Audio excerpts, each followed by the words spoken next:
உலகத்தமிழ் மக்கள் அனைவருக்கும் இனிமையான வணக்கம். நான் கார்த்திக் பேசிக்கிட்டு இருக்கேன். ஸோ இனிமேல் நம்ம பார்க்க போகிற ஜென்ரல் ஸ்டடீஸ். பொங்கல் நல்லபடியாக முடிச்சிட்டிங்கன்னு நினைக்கிறேன். நாங்களும் நல்லபடியாக முடிச்சாச்சு. அது மட்டும் இல்லாமல் வீட்டில் இருக்கிறவங்க கொஞ்சம் சேஃபாக இருங்க. பனிக்காலம் என்னமோ ஊட்டியில் இருக்கிற மாதிரி இருக்குது. அதனால் காலையில் இயர்லி மார்னிங்னா வெளியில் வர்றதெல்லாம் கொஞ்சம் தவிருங்க.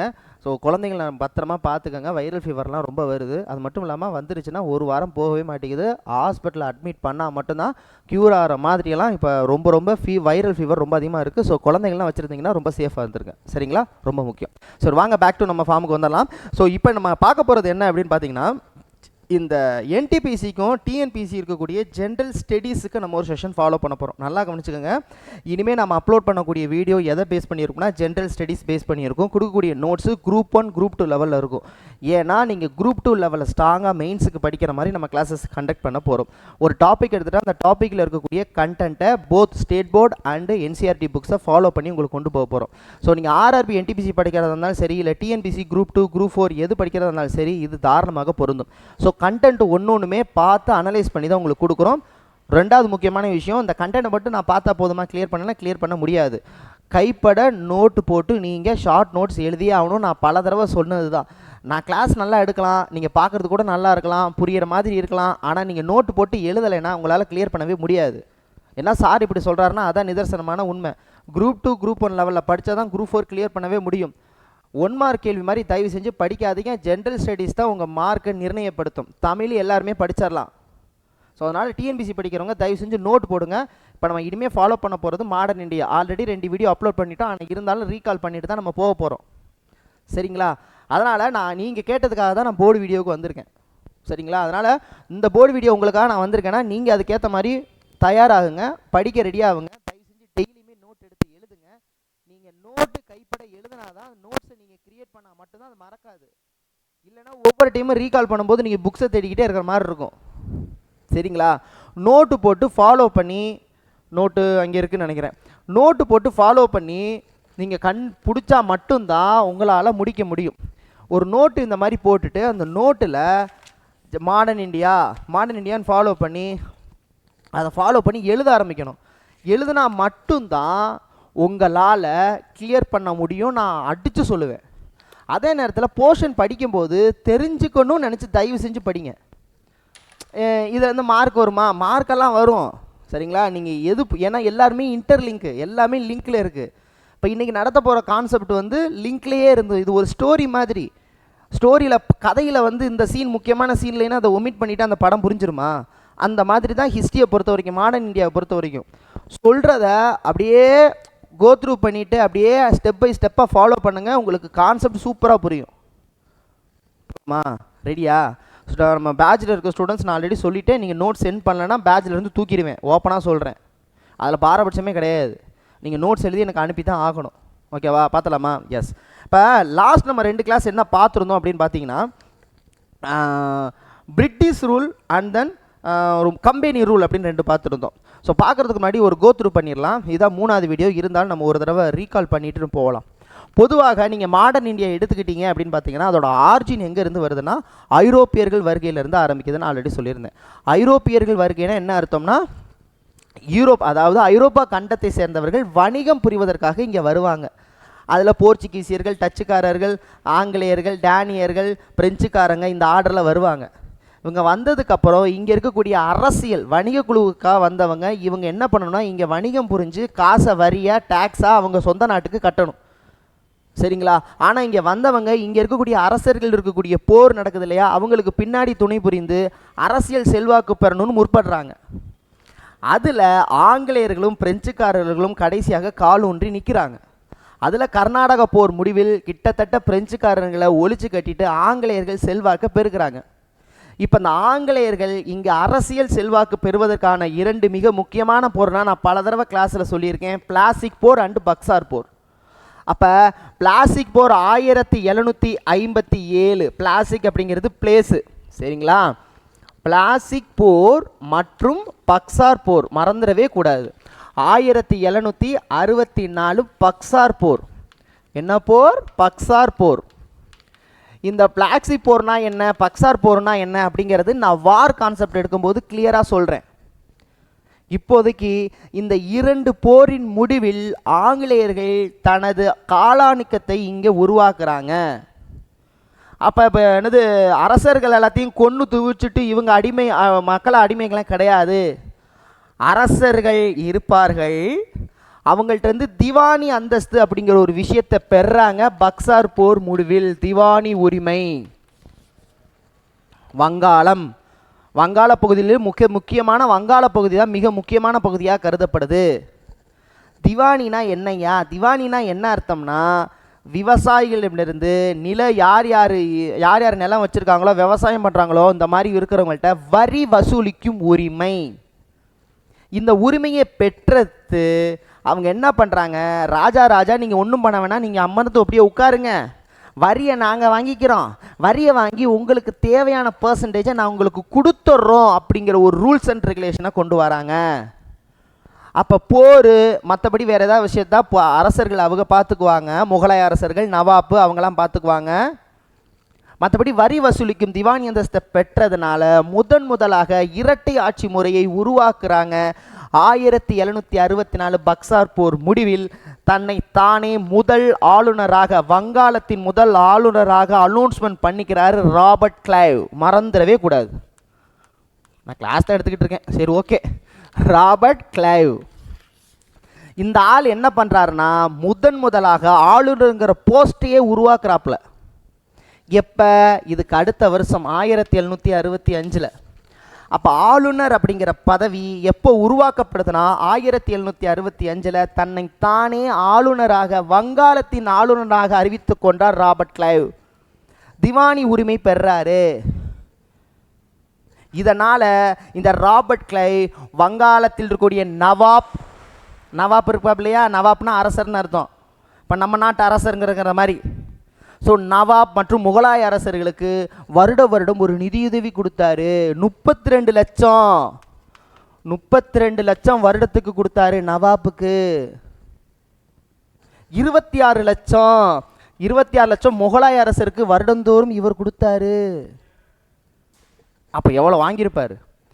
அப்போ வரி வசூலிக்கும் பெருமை பெற்ற திவானி அந்தஸ்து பெறாங்க. ராபர்ட் கிளைவ் தன்னைத்தானே வங்காளத்தின் ஆளுநராக அறிவித்துக் கொண்டார். இரட்டை ஆட்சி முறையை அறிமுகப்படுத்துகிறார். இரட்டை ஆட்சி என்றால்னா திவானி அந்தஸ்து கம்பெனிக்கிட்ட இருக்கும், ஈஸ்ட் இந்தியன் கம்பெனிக்கிட்ட இருக்கும். ஈஸ்ட் இந்தியன் கம்பெனின்னு சொல்கிறது இவங்க தான், இவங்க வியாபாரம் பண்ணுறதுக்காக வந்த ஆளுங்க அவங்க. ஸோ ஈஸ்ட் இந்தியன் கண்டிகிட்ட திவானி அந்தஸ்து இருக்கும், மற்றபடி போர் மற்ற சொச்சம் எல்லாமே அரசர்கள் பார்த்துக்குவாங்க. கான்செப்ட் புரியுதா இல்லையா? புரியுதானே? சரி. அப்போ திவானி அந்தஸ்து பெற்று நல்லா தான் வந்துக்கிட்டு இருந்துச்சு. இப்போ தான் ஒரு ட்விஸ்ட்டு நடக்குது. இந்த ராபர்ட் கிளைவ் என்ன பண்ணுறாருன்னா, தானாக மட்டும் தின்னு வரியை கட்டாமல் பிரிட்டிஷை ஏமாற்றிக்கிட்டு இருந்தார். இவர் பிரிட்டிஷ்காரர் கிடையாது, பிரிட்டிஷ்காரர்கள் அனுப்பி வைக்கப்பட்ட வணிக குழு.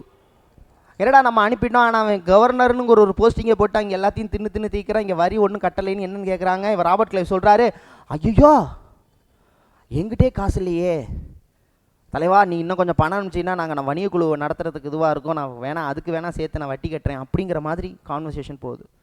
இதனால் டென்ஷனான பிரிட்டிஷ் கவர்மெண்ட் இங்கே இருக்கக்கூடிய ஈஸ்ட் இந்தியன் கம்பெனியை ஒழுங்குபடுத்துவதற்காக, ஒரு கட்டுப்பாட்டில் கொண்டு வர்றதுக்காக போடப்பட்ட சட்டம் தான் ரெகுலேட்டிங் ஆக்ட், ஒழுங்குமுறை சட்டம்.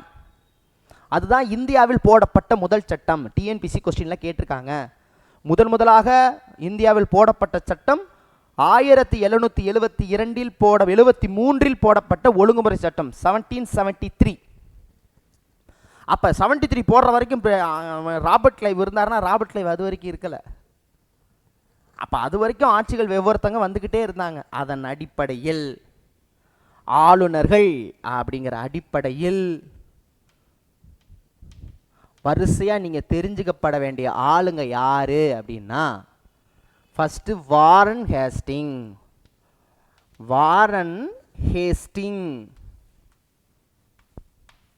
இந்த வாரன் ஹேஸ்டிங் இருந்தப்ப 1772 ஆரம்பிச்சு 1700 ரொம்ப முக்கியம், 1785 வரைக்கும் இவர் ஆட்சி புரிந்தார் ஆளுநராக. அப்ப இவர் இருக்கும் காலகட்டத்தில் போடப்பட்டது தான் 1773 ஒழுங்குமுறை சட்டம். ஒழுங்குமுறை சட்டம் லாஸ்ட் கிளாஸ்ல பார்த்திருந்தோம். 1784 பிட் இந்திய சட்டம். பிட் இந்திய சட்டம். இப்ப என்ன சார் சொல்ல வாரீங்க அப்படின்னா, நல்லா கவனிச்சுக்கணும். இந்த வாரன் ஹேஸ்டிங் 1772 பொறுப்பேற்று நல்ல சீர்திருத்தங்களை கொண்டு வந்தாரு. நல்ல மனுஷன். ஏன்னா அப்போதைக்கு இங்க இருக்கக்கூடிய சூழல் நல்லதாவே இல்லை, ஊழலா இருந்துச்சு. எப்படி இருந்துச்சுன்னா, நீதித்துறை யாருக்கிட்ட இருந்துச்சுன்னா ஜமீன்தாரிகிட்ட இருந்துச்சு. நல்லா கொஞ்சங்க, ஜமீன்தாரினா யாருன்னு தெரிஞ்சுக்கோங்க. பிரிட்டிஷ்காரன் இருப்பான், பிரிட்டிஷ்காரன் குத்தகைக்கு விடுவான் யாரு, ஜமீன்தாரிகளுக்கு. ஜமீன்தாரி வரி வசூல் செஞ்சு ஒரு பர்சன்டேஜை பிரிட்டிஷ்காரனுக்கு கொடுத்து மிச்சத்தை தான் வச்சுக்குவான். இதுதான் கான்செப்ட்.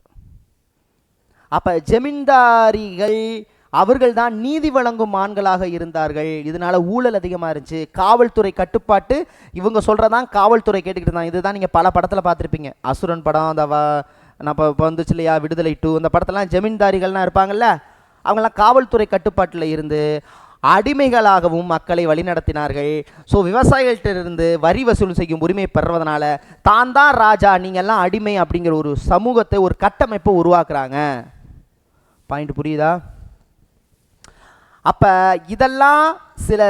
இதெல்லாம் பார்த்து நீதித்துறையை மாற்றணும்னு சில சீர்திருத்தங்களை கொண்டு வராரு. வந்த உடனே உருவாக்குறாரு வாரன் ஹேஸ்டிங். அப்போ வங்காளத்தின் முதல் ஆளுநர் ராபர்ட் கிளைவ் என அழைத்து கொண்டால், அதுக்கப்புறம் படிப்படிப்படியா இவர் வங்காளத்தின் ஆளுநராக பொறுப்பேற்ற வருடம் 1772. அப்போ 1772 இவர் வங்காளத்தின் ஆளுநராக இருந்தாலும் அவங்களுக்கு ஈஸ்ட் இந்தியன் கம்பெனி மேலே நம்பிக்கை இல்லாததுனால முதலில் போடப்பட்ட சட்டம் ஒழுங்குமுறை சட்டம் 1773 லாஸ்ட் கிளாஸில் பார்த்தோம். இந்த சட்டத்தின் முதன்மையான நோக்கம் என்னன்னா, ஒரு வரையறை வேணும். இயக்குநர்கள் குழுன்னு 24 பேர் அப்பாயின்மெண்ட் பண்ணாங்க. இவங்க இயக்குநர்கள் குழு 24 பேர். அவங்க தான் வணிக குழுவை வரி வசூல் செய்யும் கான்செப்டை கொண்டு வருவாங்கன்னு முடிவெடுத்தாங்க. இது இல்லாமல் ஆளுநருக்கு கீழே ஒரு 4 பேர் கொண்ட ஆலோசனை குழு இருக்குன்னு சொன்னாங்க. அந்த ஆலோசனை குழுவின் அடிப்படையில் தான் நீங்கள் போர் ஏதோ வந்தாலோ இல்லை உடன்படிக்கை எது வந்தாலோ நீங்கள் செயல்படணும். அரசியல் சார்ந்த அனைத்து முடிவுகளும் இந்த ஆலோசனை குழு மூலமாக ஆளுநர் சேர்ந்து உட்பட வேண்டும்ங்கிற சட்டத்தை கொண்டு வந்தாங்க. அது மட்டும் இல்லாமல் வங்காளத்தின் ஆளுநர் அப்படிங்கிற ஒரு போஸ்ட்டை கவர்னர் ஜெனரல் ஆஃப் வங்கால், தலைமை ஆளுநர், வங்காளத்தின் தலைமை ஆளுநர்ங்கிற ஒரு போஸ்ட்டை உருவாக்குறாங்க. அப்போ ஒழுங்குமுறை சட்டத்தின் அடிப்படையில் இதுவரைக்கும் ஆளுநர் அறிவிச்சுக்கிட்டு இருந்தவங்க தலைமை ஆளுநர்னு அறிவிச்சாங்க. So governor of Bengal, general governor of பெங்காலுங்கிற போஸ்ட்டை உருவாக்குறாங்க. அதன் அடிப்படையில் வாரன் ஹேஸ்டிங் தான் கடைசி வங்காளத்தின் ஆளுநர். வாரன் ஹேஸ்டிங் தான் முதல் வங்காளத்தின் தலைமை ஆளுநர். பாயிண்ட் புரியுதா? இந்த சட்டம் நடந்துகிட்டு இருக்கும்போது யார் இருக்கா? வாரன் ஹேஸ்டிங் இருக்காரு. அப்போ அந்த சட்டம் வர்றதுக்கு முன்னாடி யார் இருக்கா? வாரன் ஹேஸ்டிங் இருக்கிறாரு. அப்போ அந்த சட்டம் வர்றதுக்கு முன்னாடி இருந்தனால கடைசி வங்காளத்தின் ஆளுநர் வாரன் ஹேஸ்டிங். இந்த சட்டம் வந்ததுனால முதல் தலைமை ஆளுநர், வங்காளத்தின் முதல் தலைமை ஆளுநர் யாரு? அதுவும் வாரன் ஹேஸ்டிங். இந்த வங்காளத்தின் தலைமை ஆளுநர் போஸ்ட்டு 1833 பட்டய சட்டத்தின் அடிப்படையில், இதையும் சொன்னேன், 1833 சட்டம் வரிசையாக நீங்கள் படிக்கணும் அப்படின்னா இதை முதல்ல தெரிஞ்சுக்கோங்க. இது நல்லா புரிஞ்சுக்கோங்க. இவர் ஒழுங்குமுறை சட்டம் கொண்டு வர்றப்ப இவர் தான் இருக்கிறாரு. பிட் இந்திய சட்டம் வர்றப்ப இவர் தான் இருக்கிறாரு. பிட் இந்திய சட்டத்தில் கட்டுப்பாட்டு வாரியம்னு ஒன்று உருவாக்குவாங்க. இந்த கட்டுப்பாட்டு வாரியம் உருவாக்குனதுனால நம்மால் டென்ஷன் ஆகி, ஏண்டா கட்டுப்பாட்டு வாரியம்னு ஒரு போர்ட் ஆஃப் கண்ட்ரோல்னு ஒன்று உருவாக்க. போர்ட் ஆஃப் கண்ட்ரோல் என்னென்ன அர்த்தம்னா, 6 பேர் கொண்ட குழு பிரிட்டிஷ் கவர்மெண்ட்டே அப்பாயின்மெண்ட் பண்ணிடுமா. நல்லா கொஞ்சிக்குங்க. இங்கே இயக்குனர் குழுன்னு ஒன்று உருவாக்குனாங்க. அந்த இயக்குனர் குழு தான் வரி வசூல் செய்யும் உரிமை பெறுன்னுட்டாங்க. சரி, ஓகேன்னு விட்டுட்டார் நம்மால். அப்புறம் கட்டுப்பாட்டு வாரியம் கொண்டு வந்து அவங்க தான் போகிற மீதியெல்லாம் பார்ப்பாங்க. அப்படின்னா நாங்கள் என்ன ஆளுநர்கள் சும்மாவா அப்படின்னு டென்ஷனான வாரன் ஹேஸ்டிங்கு 1785 ராஜினாமா பண்ணிட்டு போயிட்டாரு. பிட் இந்திய சட்டத்துக்கு அடுத்த வருடம். அப்போ ஒழுங்குமுறை சட்டத்துக்கு முந்தின வருஷம் வாராரு, பிட் இந்திய சட்டத்துக்கு அடுத்த வருஷம் போகிறாரு. நான் சொல்கிறது புரியுதா? சட்டத்தில் நான் இப்பயும் சொல்கிறேன், சட்டத்தில் நீங்கள் தெரிஞ்சுக்கப்பட வேண்டியது முக்கியமான 6 சட்டங்கள். ஃபஸ்ட்டு 1773 வந்த ரெகுலேட்டிங் ஆக்ட். ரெகுலேட்டிங் ஆக்ட்னா ஒன்றும் இல்லை, ஒழுங்குமுறை சட்டம். இந்த சட்டத்துக்கு பிறகு வர்றது சார்ட்டர்ட் ஆக்ட் அப்படின்னு சொல்லுவாங்க, அதாவது பட்டய சட்டங்கள். பட்டய சட்டத்தில் ஃபஸ்ட்டு சட்டம் தான் என்னது? பிட் இந்திய சட்டம். 1784 வந்த பிட் இந்திய சட்டம். ஏயா பிட் இந்திய சட்டம்னா, இளைய பிட் தான் அப்போதைக்கு இங்கே பிரதமராக இருக்கிறாரு எங்கள் பிரிட்டிஷில், அவர் கொண்டு வந்ததுனால பிட் இந்திய சட்டம். புரியுதா? அப்புறம் 20 வருடத்துக்கு ஒரு தடவை நாங்கள் உங்களுக்கு வணிக குழுக்கு அங்கீகாரம் கொடுக்குறோம் அப்படிங்கிற மாதிரி சொல்கிறாரு. அதுக்கப்புறம் 1793, அதுக்கப்புறம் 1813, அதுக்கப்புறம் 1833, அதுக்கப்புறம் 1853. இது புரியுதா இல்லையா? அப்போ 1 2 3 4 5, அப்புறம் இது 1 6. இது எல்லாமே பட்டய சட்டம் தான் சொல்லுவாங்க, சார்ட்டர்ட் ஆக்ட். இதில் இங்கே கொண்டு வந்த போஸ்டிங்கை சொல்கிறேன், இங்கே கொண்டு வந்த வங்காளத்தின் ஆளுநரை என்னன்னு சொன்னாங்கன்னு சொன்னேன், வங்காளத்தின் ஆளுநரை வங்காளத்தின் தலைமை ஆளுநர் அப்படின்னு போஸ்டிங்கை மாற்றினவங்க 1830 பட்டய சட்டத்தின்படி வங்காளத்தை தூக்கிட்டு இந்தியாவுன்னு போட்டுக்கிட்டாங்க. அப்போ இந்தியாவின் தலைமை ஆளுநர் எப்படி? ஃபஸ்ட்டு வங்காளத்தின் ஆளுநர், அப்புறம் வங்காளத்தின் தலைமை ஆளுநர், அப்போ இந்தியாவின் தலைமை ஆளுநர். அப்போ இந்தியாவின் தலைமை ஆளுநர் போஸ்ட் எந்த பட்டய சட்டத்தின் கீழ் உருவாக்கப்பட்டது? 1833 1833 சார்ட்டர்ட் ஆக்ட், அதாவது 1833 பட்டய சட்டத்தின் அடிப்படையில் இந்தியாவின் தலைமை ஆளுநர் போஸ்ட் உருவாக்கப்பட்டது. அப்போதைக்கு இருந்த கவர்னர் யாருன்னா வில்லியம் பெண்டிங் பிரபு. 1828 இருந்திருப்பாப்புல அவர். 1828 1835 வரைக்கும் இருந்தவர் வில்லியம் பெண்டிங். இதுக்கு நடுவில் அப்போ என்ன சொல்லணும்னா, முதல் இந்தியாவின் தலைமை ஆளுநர் வில்லியம் பெண்டிங் பிரபு, கடைசி வங்காளத்தின் தலைமை ஆளுநர் வில்லியம் பெண்டிங் பிரபு. மறந்துடக்கூடாது. வங்காளத்தின் முதல் ஆளுநர் ராபர்ட் கிளைவ், வங்காளத்தின் கடைசி ஆளுநர் வாரன் ஹேஸ்டிங், வங்காளத்தின் முதல் தலைமை ஆளுநர் வாரன் ஹேஸ்டிங், வங்காளத்தின் கடைசி தலைமை ஆளுநர் வில்லியம் பெண்டிங் பிரபு, இந்தியாவின் முதல் தலைமை ஆளுநர் வில்லியம் பெண்டிங் பிரபு. வங்காளத்தின் தலைமை ஆளுநர் போஸ்ட் எந்த சட்டத்தின் கீழ் கொண்டு வரப்பட்டது? ஒழுங்குமுறை சட்டம் 1773. இந்தியாவின் தலைமை ஆளுநர் அப்படிங்கிற போஸ்ட் எப்போ கொண்டு வரப்பட்டது? பட்டய சட்டம் 1833. முடிஞ்சு போச்சு. மற்றபடி இந்த சட்டம்லாம் ஆல்ரெடி சொல்லிட்டேன். இதுக்கு அடுத்து வந்தது தான் 1857 பெருங்கழகம், ரெவல்யூஷன் 1857. இந்த பெருங்கழகத்துக்கு பின்னாடி தான் விக்டோரியா மகாராணியின் பேரறிக்கை, ரொம்ப முக்கியமான சட்டம். இந்த விக்டோரியா மகாராணியின் பேரறிக்கையின் மூலமாக ஈஸ்ட் இந்தியன் கம்பெனி இழுத்து மூடப்பட்டது. அதுக்கப்புறம் வந்தது தான் மிண்டோ மார்லி சீர்திருத்தம், மாண்டேக்கு சேம்ஸ் ஒரு சீர்திருத்தம், கவுன்சில் சட்டம், அது பின்னாடி பார்ப்போம். அதுக்கு பேர் தான் பிரிட்டிஷ் ஆக்ட். அதுக்கும் நான் வீடியோ எடுத்துட்டேன் கடைசியில். அப்போ இந்த சட்டத்தை பற்றிலாம் நம்ம ஆல்ரெடி வீடியோ போட்டாச்சு. லாஸ்ட் 2 வீடியோ இந்த 73 55 53 வரைக்கும் இருக்கிறதுக்கு பேர் தான் என்ன ரூல்னா company act. East Indian company இருக்கும்போது கொண்டு வரப்பட்ட ஆக்ட். 57 என்ன வந்துடுது? பெருங்கழகம் வந்துடுது. அதுக்கப்புறம் இருக்கக்கூடிய ஆக்ட் என்ன ஆக்ட்னா பிரிட்டிஷ் ஆக்ட். இது 2 வீடியோவும் இருக்குது, நான் கீழே லிங்க் கூட கொடுக்குறேன் பாருங்கள். இப்போ நான் என்ன சொல்ல வரேன்னா, இந்த சட்டத்துக்குள்ள, அதாவது 1773 53 இருந்த முக்கியமான தலைமை ஆளுநர்கள் யார், அவங்க என்ன சீர்திருத்தம் பண்ணாங்கன்னு தெரிஞ்சுக்க போகணும். அவ்வளோதான். புரியுதா? பாயிண்ட் புரியுதா? அப்போ அந்த ஆளுநருங்கிற கான்செப்டில் நீங்கள் யார் யாரை தெரிஞ்சுக்கணும்னு சொல்கிறேன். முக்கியமானவங்க தான் 6 பேர் தெரிஞ்சுக்கிட்டா போதும். ஃபஸ்ட்டு வாரன் ஹேஸ்டிங்,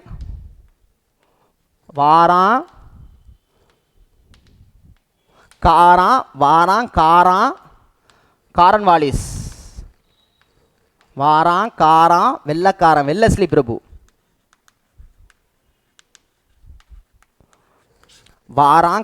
வெள்ளக்காரன் shortcut. First Warren Hasting, Cornwallis, Wellesley. அடுத்து ஹேஸ்டிங் பிரபு. வாரன் ஹேஸ்டிங் வேறது, ஹேஸ்டிங் பிரபு வேற. வாரன் ஹேஸ்டிங்கிறது வேற, ஹேஸ்டிங் பிரபுங்கிறது வேற. ஓகே தானே? ஓகே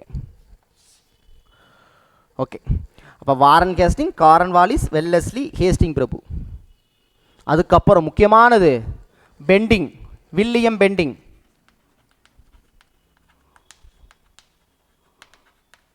கடைசியில் டல்ஹௌசி. தெரியுதா? டல்ஹௌசி, டல்ஹௌசி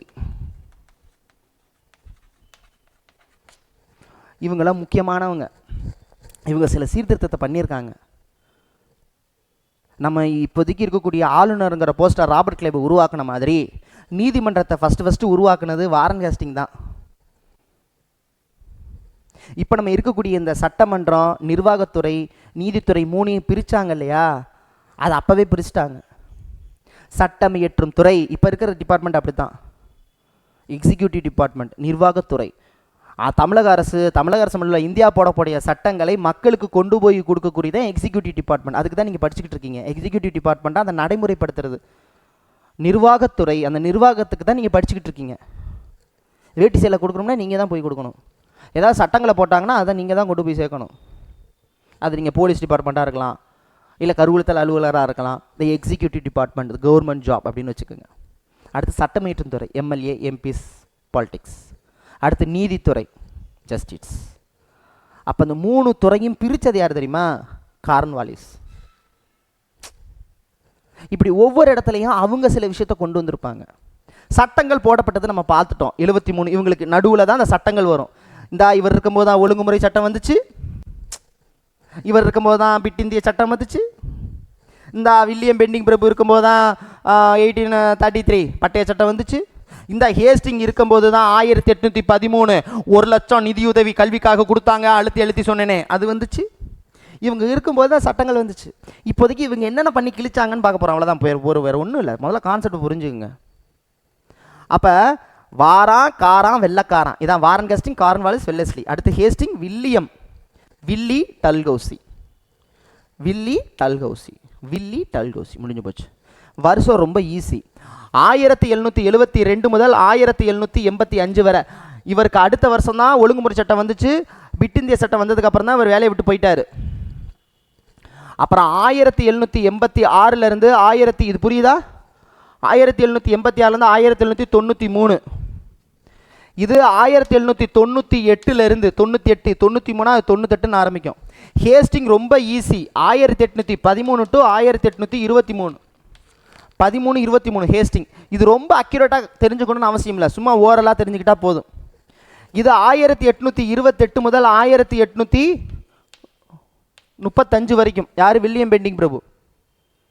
புரியுதா? அப்போ 1000 உடனே இந்த எண்டிங் தான் இங்கே ஒன்றும் கிடையாது. நடுவில் சில பேர் இருப்பாங்க, நான் அவங்கள விட்டுட்டேன், அவங்களும் முக்கியமானவங்க கிடையாது. 1848 டு 56. 1856 இதுக்கு அடுத்த வருஷம் தான் பெருங்கலகம். டல்ஹௌசி இருக்கும் காலகட்டத்தில் தான் பெருங்கலகம் வந்திருக்கும். இது 1805. இது எப்படின்னா 1806 தான் வேலூர் கழகம் வந்திருக்கும். இதுக்கு அடுத்த வருஷத்துல தான் வேலூர் கழகம் வந்திருக்கும். இதுக்கு அடுத்த வருஷம் தான் பெருங்கலகம் வந்திருக்கும். இந்த வருடம்னா நீங்கள் அக்யூரேட்டாக ஞாபகம் வச்சுக்கணும்னு அவசியம் இல்லை. ஆனால் இதை நீங்கள் ஞாபகம் வச்சுக்கிட்டிங்கன்னா பின்னாடி ஒவ்வொரு கான்செப்ட் படிக்கும் போதும் சூப்பராக புரியும். சரி, இவங்க ஆக்சுவலாக என்னென்ன பண்ணாங்க அப்படிங்கிறத பார்க்குறதா இனிமேல் நம்ம பார்க்க போகிற வீடியோஸோட அடுத்தடுத்த வீடியோஸ். கிளியரா? இப்போ வாரன் ஹேஸ்டிங் இதில் இருந்தாலும் வாரன் ஹேஸ்டிங் ஒழுங்குமுறை சட்டம் வர்றதுக்கு முன்னாடியே பல சீர்திருத்தத்தை பண்ணிவிட்டாப்ல. இப்போ இந்த வீடியோவில் பார்க்க போகிறது வாரன் ஹேஸ்டிங் என்ன பண்ணார். ஓரலாக புரிகிற மாதிரி சொல்லணும்னா வாரன் ஹேஸ்டிங் ஒரு நல்ல ஆள் தான் சொல்லலாம், ஒரு நல்ல ஒரு பர்சன் தான். ஏன்னா ஜமீன்தாரி கையில் இருக்கக்கூடிய நீதித்துறையை தனியாக வாங்கினார், தனியாக எடுத்தார். மாவட்ட கலெக்டர் அப்படிங்கிற ஒரு விஷயத்தை உருவாக்குனவரே இந்த ஆள் தான். ஸோ மாவட்டந்தோறும் மாவட்ட கலெக்டர் உருவாக்கி அந்த மாவட்ட கலெக்டர்கிட்ட நீதித்துறையை கொடுத்தாரு. நீதித்துறைனா 2 விதமான நீதித்துறை. இப்போ நம்ம சொன்ன சிவில்ஸ் அண்ட் கிரிமினல், அதை உரிமையல் மற்றும் குற்றவியல்னு சொல்லுவாங்க. ஸோ மாவட்டந்தோறும் நடக்கக்கூடிய உரிமையல் நீதிமன்றத்தின் நீதிபதியாக மாவட்ட கலெக்டர் இருந்தார் வாரன் ஹேஸ்டிங். அப்போ குற்றவியலுக்கு ஒரு இந்திய நீதிபதியை தான் வச்சார். அப்போ கூட இந்து சமயத்துக்கு சேர்ந்தவங்களுக்கு தண்டனை கொடுக்கணும், இந்து சமயத்தில் இருக்கக்கூடிய பகவத்கீதை அதெல்லாம் ஆங்கிலத்தில் மொழிபெயர்ப்பு செஞ்சார். ஹால்ஹட் அப்படிங்கிறவ தான் அதை பண்ணார். இதெல்லாம் குரூப் 1 லெவல் கொஸ்டின், ஓகேங்களா? ஹால்கெட் அப்படின்னு சொல்லுவாங்க. அவர் தான் வந்து அந்த மொழிபெயர்ப்பு பண்ணாருன்னு சொல்லுவாங்க. இந்து முஸ்லீம் சட்ட தொகுப்பு முதலாக யார் கொண்டு வந்தாருன்னா வாரன் ஹேஸ்டிங் தான் கொண்டு வந்தார். காசு அவன் உட்காந்துட்டு ஏப்பம் விட்டு தின்னுக்கிட்டு இருக்கான்னு ஒரு கட்டுப்பாட்டு வாரியத்தை உருவாக்குறார். முதலாக ஜமீன்தாரிகள் எல்லாத்தையும் ஏப்ப விட்டுக்கிட்டு இருக்கானுங்க, நீதித்துறையை பிடுங்கியாச்சு, அடுத்து வரி வசூலிக்கும் ஒரு உரிமை ஒன்று வேணும்னு வணிக குழுவை உருவாக்குனவர் வாரன் ஹேஸ்டிங். அந்த வணிக குழுக்கு ஒரு கட்டுப்பாட்டு வாரியம் ஒன்று உருவாக்குனவர் வாரன் ஹேஸ்டிங். வணிக குழு உருவாக்குனது வாரன் ஹேஸ்டிங், அதுக்கு ஒரு கட்டுப்பாட்டு வாரியம் உருவாக்குனது வாரன் ஹேஸ்டிங். இது எல்லாமே கொல்கத்தாவில் உருவாக்கியிருப்பார் நம்மால். ஏன் கொல்கத்தானா, கொல்கத்தா மிகச்சிறந்த இடம்னு அவர் கருதினார்.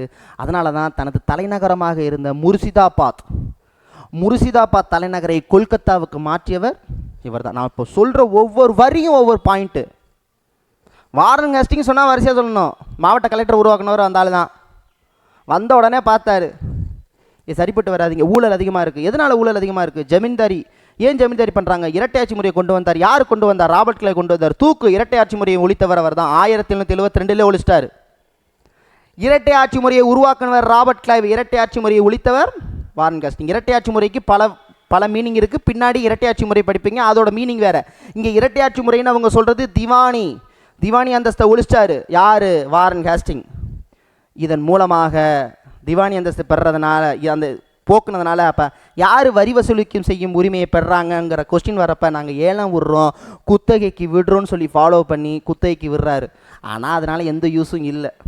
அந்த குத்தகை யார் கைக்கு போணுச்சு? ஜமீன்தாரி கைக்கு தான் போணுச்சு. ஆனால் அந்த ஜமீன்தாரி டேக்ஸ் கட்டினாங்களான்னா டேக்ஸ் கட்டலை.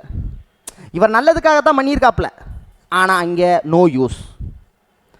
அப்போ இரட்டை ஆட்சி முறையை ஒழித்தவர் வாரன் ஹேஸ்டிங். மாவட்ட கலெக்டர் உருவாக்குவர் வாரன் ஹேஸ்டிங். நீதித்துறை நீதிமன்றத்தை உருவாக்கியவர் வாரன் ஹேஸ்டிங். நீதிமன்றத்தில் 2 வகையான நீதிமன்றம், ஒன்று உரிமையல் நீதிமன்றம், இன்னொன்று குற்றவியல் நீதிமன்றம். உரிமையல் நீதிமன்றம் மாவட்ட கலெக்டர் இருப்பாப்புல, குற்றவியல் நீதிமன்றம் நீதிபதி இந்தியன் நீதிபதி இருந்தாப்புல. ஸோ இந்த நீதி வழங்குவதற்கான இந்து முஸ்லீம் சட்ட தொகுப்பு ஒன்று உருவாக்குறாரு. சான்ஸ்கிரிட்டில் இருக்கக்கூடிய அந்த இந்து வேதத்தை ஆங்கிலத்தில் மொழிபெயர்ப்பு செல்றாரு. ஹால்கெட் அப்படிங்கிறவர் தான் அந்த மொழிபெயர்ப்பு பண்ணார். சொல்லியாச்சு. இதை நான் வரிசையாக எழுதிக்கிட்டு இருந்தேன்னா விடிஞ்சிரும். சரியா? ஓகேவா? அப்போ இன்னும் இதில் முக்கியமான விஷயம், முர்சிதாபாத்தில் இருந்து எங்கே மாற்றினாருன்னு சொன்னேன்? கல்கத்தாவுக்கு. ஏன் மாற்றினாரு? கல்கத்தாவில் தான் கட்டுப்பாட்டு வாரியங்கிறேன், வருவாய் வாரியத்தை ஒன்று உருவாக்குறாரு. அது மட்டும் இல்லாமல் இந்த நீதிமன்றத்தில் இருக்கக்கூடிய, நான் ஒரு கான்செப்ட் ஒன்று சொன்னேன் இல்லையா, அந்த நீதிமன்றத்தில் இந்த சைடு மாவட்ட கலெக்டர் இருந்தது. ஒருவேளை அங்கே சாட்டிஸ்ஃபேக்ஷன் இல்லை சார், நாங்கள் அப்பீலுக்கு போகலாம் அப்படின்னா அப்பீலுக்கு போகலாம், கொல்கத்தாவுக்கு போகலாம் அப்பீலுக்கு. அங்கேயுமே 2 உரிமையல் மேல்முறையீடு, குற்றவியல் மேல்முறையீடு. இதுதான் கொஸ்டின், இதுதான் பாயிண்ட் நான் சொல்கிறது. உரிமையல் மேல்முறையீட்டை சதர் திவானி அதலத்துன்னு சொல்கிறாங்க. என்னது? சதர் திவானி அதலத் என்று கூறுகிறார்கள். ஓகேவா? மேல்முறையீடு, அந்த மேல்முறையீடு அப்பீலு. அந்த அப்பீலு உரிமையல் மேல்முறையீடுன்னு ஒன்று இருக்குது, குற்றவியல் மேல்முறையீடுன்னு இருக்கு. இந்த உரிமையில தான் சதர் திவானி, டிஎன்பிஎஸ்சி குரூப் 2 கொஸ்டின், சதர் திவானி அதலத். இது சதர் நிசமத் அதலத் கேட்டிருக்காங்க. அப்ப சதர் திவானி அதலத் என்பது எதனை சார்ந்த மேல்முறையீடு? உரிமையில் சார்ந்த மேல்முறையீடு. கொல்கத்தாவில் இருக்கு. எல்லாத்தையும் கொல்கத்தாவில் மாட்டீங்க. கொல்கத்தாவில் ஒரு வங்கியை கூட ஒரு உருவாக்குனார். சரிங்க வா, இரட்டை ஆட்சி முறையை ஒழிச்சல்ல, இரட்டை ஆட்சி முறை கொண்டு வந்தப்ப நீ ஏதோ ஒரு ரூல்ஸ் ஒன்று போட்டிருந்த என்ன அப்படின்னு கேட்குறாரு. அப்போ தான் சொல்கிறாங்க, சார் வருடந்தோறும் நவாப்புக்கு நம்ம கிட்டத்தட்ட 32 லட்சம் கொடுக்குறோம் சார் அப்படிங்கிறாங்க. 32 லட்சம் தான் கொடுக்க முடியாது, அதை பாதிக்கு பாதியாக கொடு. பாதிக்கு பாதினா 16 லட்சம் தான் கொடுக்க முடியும். அப்போ நவாபுக்கு 32 லட்சத்திலிருந்து எத்தனை லட்சமாக மாற்றினாரு? 16 லட்சமாக மாற்றினாரு. முகலாய அரசுக்கும் கொடுத்துக்கிட்டு. முகலாய அரசுக்கு எவ்வளோ கொடுக்குறோம் நிதியுதவி? சார் அவருக்கு நம்ம அலவன்ஸ் மாதிரி ஒரு 26 லட்சத்தை நிறுத்திருன்ட்டார். அப்போ இரட்டை ஆட்சி முறையை ஒழித்தவர், இரட்டை ஆட்சி முறையை ஒழித்ததுனால உனக்கு கொடுக்குற 32 லட்சத்துலேருந்து 16 லட்சம் தான் கொடுக்க முடியும். நவாப்புக்கு ஆர்டர் போட்டார். முகலாய அரசுக்கு உனக்கு 26 லட்சம் கொடுக்க முடியாதரா, கம்மன் கடடான்ட்டார். இரட்டை ஆட்சி முறை ஒழிச்சதுனால இந்த விஷயத்த பண்ணார். வந்துருச்சு. ஊழலை கம்மி பண்ண நினச்சார்.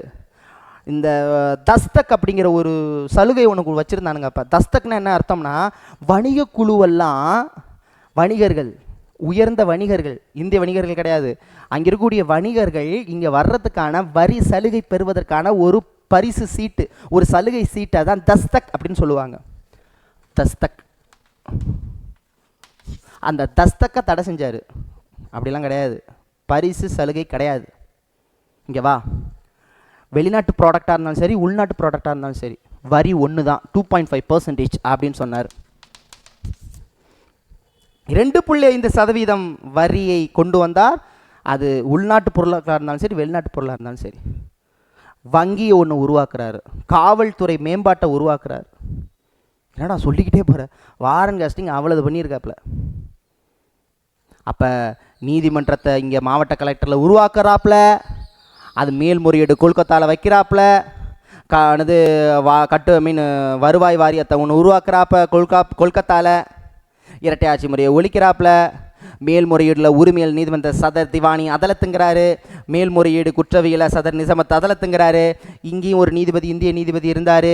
இங்கே ஆளுநர், இங்கே இருப்பவர் ஆளுநர், அங்கே வந்து மாவட்டத்தோடு இருக்கக்கூடிய மாவட்ட கலெக்டர். இங்கே யார் ஹெட்டுனா ஆளுநர், இவர் தான், ப்ளஸ் 2 உறுப்பினர். இவர் ப்ளஸ் 2 உறுப்பினர். இங்கே ஒரு இந்திய நீதிபதி. சட்ட தொகுப்பு, இந்திய முஸ்லீம் சட்ட தொகுப்பு உருவாக்குறார். இதுதான் இவர் பண்ணது. இவளது பண்ணிக்கிட்டு இருக்கும்போது தான் நான் உங்களை கட்டுப்படுத்துகிறேன்னு ஒழுங்குமுறை சட்டத்தை போட்டாங்க. ஒழுங்குமுறை சட்டம் 1773 வந்துச்சு. நான் நல்லா தானே ஆட்சி புரிஞ்சுக்கிட்டு இருக்கேன், நான் இவங்க ஊழல் பண்ணி தின்னுக்கிட்டு இருக்கானுங்க, அதை ஒழிக்கலான்னு நீதித்துறையை உருவாக்குறேன். அது சரியில்லைன்னு நீ ஒழுங்குமுறை சட்டத்தை உருவாக்குறிய, சரி பொறுத்திருந்து பார்ப்போம்னு இருந்தார். ஒழுங்குமுறை சட்டத்தின் மூலமாக இவர் கையில் இருந்த அந்த வரி வசூலிக்கும் உரிமையை பிடுங்கிட்டாங்க, இயக்குனர் குழுங்கிற பேரில். இனிமேல் இயக்குனர் குழு தான், 24 பேர் கொண்ட குழு தான் அந்த வணிக குழு ஆர்கனைசேஷன் பண்ணும் அப்படின்னு ஒழுங்குமுறை சட்டத்தில் சொல்லி ஃபஸ்ட் ஆப்பு வச்சாச்சு. பிட்டின் தீ சட்டம், அதில் கட்டுப்பாட்டு வாரியம்னு ஒன்று உருவாக்குறாங்க, போர்ட் ஆஃப் கண்ட்ரோல். பிட்டின் தீ சட்டம் 1784. அதன் மூலமாக இனிமேல் போர் வந்தாலோ, அமைதி வந்தாலோ, உடன்படிக்கை வந்தாலோ இந்த கட்டுப்பாட்டு வாரியம் தான் கண்ட்ரோல் பண்ணும் அப்படின்ட்டாங்க. ஏண்டா நான் 2 வச்சுருந்தேன், ஒன்று வரி வசூல் செய்யும் உரிமை, இன்னொன்று போர் ஏதாவது வந்துச்சுன்னா நான் பார்த்துக்குவேன். ஃபஸ்ட்டு வரி வசூல் செய்யும் உரிமையை இயக்குனர் குழுன்னு சொல்லி ஒழுங்குமுறை சட்டத்தில் கொடுத்தேன், அதையும் கொடுத்தாச்சு. இந்த நாட்டையே கண்ட்ரோல் பண்ணுறதுக்கான இந்த போர், உடன்படிக்கை, அமைதி அதை நான் பார்த்துக்கிட்டு இருந்தேன். அதையும் போர்ட் ஆஃப் கண்ட்ரோல் இந்திய பிட் சட்டத்தினா 6 பேர் கொண்டு, அந்த 6 பேரும் டேரெக்டாக அப்பாயின்மெண்ட் பண்ணுவாங்க பிரிட்டிஷ்லேருந்து. அப்போ எல்லாத்தையும் தூக்கிட்டால் நான் எதுக்கு இங்கே வேலையை வேணான்னு விட்டுட்டு போயிட்டார். அப்போ பிட்டிந்திய சட்டம் 1784 வந்தது. இவருக்கு வந்து மிகப்பெரிய ஒரு எப்படி சொல்கிறது, ஒரு மன கஷ்டத்தை ஏற்படுத்தி அதனால் போனார். ஆனால் இவர் இருக்கும்போது நெகட்டிவும் நிறையா நடந்துச்சு. இவர் இருக்கும்போது நந்தகுமார் கொலை வழக்கு அப்படின்னு ஒரு கொலை வழக்கு, இவர் தவறாக தீர்ப்பு சொன்னதுனால ஒருத்தர் இறந்துட்டார் அப்படின்னு சொல்லிட்டு இந்த கொலை வழக்கு நடந்துச்சு, அது பிரிட்டிஷில் நடந்துச்சு. அப்போ நந்தகுமார் கொலை வழக்குடன் சம்மந்தப்பட்ட ஆளுநர் யாருன்னு கேட்டாலும் வாரன் காஸ்டிங் தான். இது வரைக்கும் படித்தா போதும். வாரன் காஸ்டிங் சொன்னால் அடிச்சு இது எல்லாத்தையும் சொல்லணும், அட் அ டைம் சொல்லணும். 2.5% எல்லா ப்ராடக்ட்டுக்கும். வங்கி ஒன்று கொல்கத்தாவில் உருவாகிறார். இது இவங்கெல்லாம் பண்ணதுக்கு அப்புறம் தான் ஒழுங்குமுறை சட்டம் 1773 கொல்கத்தாவில் ஒரு உயர்நீதிமன்றம் திறந்து விடப்பட்டது. கொல்கத்தாவில் உயர்நீதிமன்றம் உருவாக்குனது எதுன்னு கேட்டால் ஒழுங்குமுறை சட்டம். ஆல்ரெடி கிளாஸ் எடுத்திருக்கேன். கொல்கத்தாவில் உயர்நீதிமன்றம் உருவாக்கப்பட்டது எந்த சட்டத்தின் அடிப்படையில்? ஒழுங்குமுறை சட்டம். சதர் நிசமத் அதலத், சதர் திவானி அதலத் என்ற மேல்முறையீட்டு நீதித்துறையை உருவாக்குனர் வாரன் காஸ்டிங். மாவட்ட கலெக்டர் உருவாக்குனர் வாரன் காஸ்டிங். இரட்டை ஆட்சி முறையை ஒழித்தவர் வாரன் காஸ்டிங். 2.5% வரியை எல்லா ப்ராடக்ட் கொண்டு வந்தவர் வாரன் காஸ்டிங். தஸ்தக் என்ற சலுகை வரியை ஒழித்தவர் வாரன் காஸ்டிங். இதுக்கப்புறம் பிட் இந்திய சட்டம் வந்துச்சு, கட்டுப்பாட்டு வாரியத்தை உருவாக்குனுச்சு. இளைய பிட் அப்படிங்கிறவர் இருக்காரு. ஐயோ அவர் வேலையை விட்டு போயிட்டாரு, தனது நண்பர் ஒருத்தரை உள்ளே இறக்கணும். வேறு யாரும் கிடையாது, என்னோட நண்பர் வேறு யாரும் கிடையாது, அவர் தான் காரன் வாலிஸ். அவர் ஒரு படை தளபதியாக இருந்தவர். அமெரிக்காவுக்கு எதிரான பொருளை தனது தலைமை தளபதியாக வீரராக இருந்த ஒருத்தரை தூக்கி, நண்பா தளபதி, நீ இராணுவத்தில் மட்டும் தளபதியாக இருந்தால் பத்தாது, இந்தியாவில் ஒருத்தர் இருக்காங்க, அவங்க ஒழுங்காகவே ஆட்சி செய்ய ஆள் இல்லை. எனது நண்பா இளைய பிட்டு பிரதமராக இருந்தனா இப்போ ஒரு சட்டத்தை போட்டதுனால அங்கே இருக்கக்கூடிய வாரன் காஸ்டிங் உங்கள் வேலையை வேணான்னு வந்துட்டாரு, அந்த போஸ்டிங்க்கு நீ தான் சரியான ஆள், வாடா காரன் வாலிஸ் அப்படின்னு காரன் வாலிஸை தூக்கி 1786 போஸ்டிங்கில் போடுறாங்க. அந்த ஆள் என்ன பண்ணுறாருங்கிறத அடுத்த வீடியோவில் பார்க்கலாம். இப்போ சொல்கிறதுக்கெல்லாம் நோட்ஸ் வந்துடும். நீங்கள் ஷார்ட் நோட்ஸ் எழுதுனா தான் நான் பேட்ச்லேயே வச்சுருப்பேன். அதே நேரத்தில் இதுக்கான டெஸ்ட் வந்துடும், அப்ளிகேஷன்லாம் அட்டன் பண்ணிடுங்க 2 நாளில். சரிங்களா? Thank you so much. நீங்கள் டக்குன்னு படிச்சுக்கிட்டே இருந்தீங்கன்னா தான் அடுத்தடுத்து வந்துக்கிட்டே இருக்கும். இல்லைனா நான் எல்லாத்தையும் எடுத்துகிட்டு போயிட்டே இருப்பேன், அவ்வளோதான். இல்லைனா நான் பிடிஎஃப் மட்டும் ரீட் பண்ணிட்டு இவர் வந்தார், இதை செய்தார், அதை செய்தார், இவர் செய்தார், பிடிஎஃப் இதை செய்தா அது செய்தா பிடிஎஃப், இது செய்தா அது செய்தா பிடிஎஃப், அவ்வளோதான். அப்படி முடிச்சுட்டு போயிட்டே இருப்பேன். பழைய ஃபார்முக்கு நான் வந்துட்டேன், பழைய ஃபார்முக்கு நீங்களும் வந்துருங்க. சரிங்களா? Thank you so much. வீடியோ சந்திக்கிறவங்களுக்கு விடைபெறுவது உங்கள் அன்பு கார்த்திக். நன்றி, வணக்கம்.